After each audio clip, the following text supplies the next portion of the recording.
Private ইউনিভার্সিটির শিক্ষার্থীরা আন্দোলনে নেমেছিল একমাত্র যখন আমাদের ভাইদেরকে গুলি করা হয়। আমাদের কিন্তু কখনো কোটার প্রয়োজন ছিল না।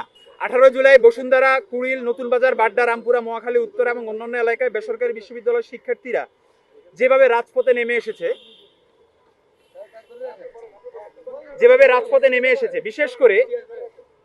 বিশেষ করে আমাদের প্রাইভেট ইউনিভার্সিটির টোটাল 26 জন শহীদ হয়েছে।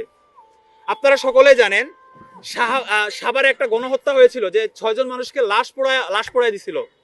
সেখানে প্রাইভেট ইউনিভার্সিটির 2 জন শিক্ষার্থী আছে, এটা কিন্তু দেশবাসী জানে না।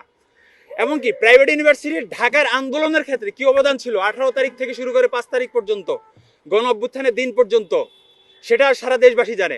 জীবন অবাক না করলে কে করবে? 28% মিল্ক ফ্যাটের অবাক করার সাথে ফ্রেশ মিল্ক পাউডার, জীবন অবাক করুক প্রতিদিন।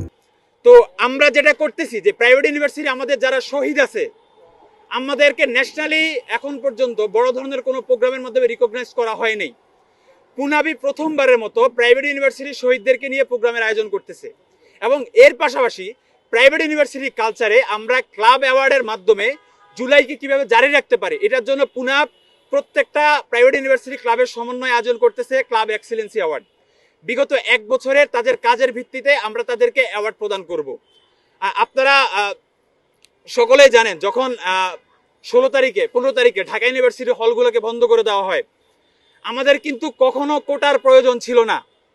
প্রাইভেট ইউনিভার্সিটি একটা পরিসংখ্যানে দেখা যায় যে প্রাইভেট ইউনিভার্সিটির শিক্ষার্থীরা সরকারি চাকরি করে মাত্র 0.77%, মানে এটা 1%-এর চাইতেও কম।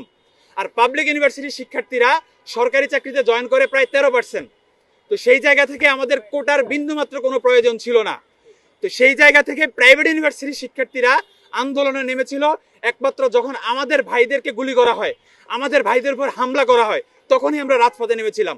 তো আমরা আমাদের প্রাইভেট ইউনিভার্সিটির শিক্ষার্থীদের এই জুলাইয়ের অবদানকে সামনে নিয়ে আসার জন্য পুনাবের পক্ষ থেকে আয়োজন করছি জুলাই আপরাইজিং মেমোরিয়াল অ্যাওয়ার্ড 2026।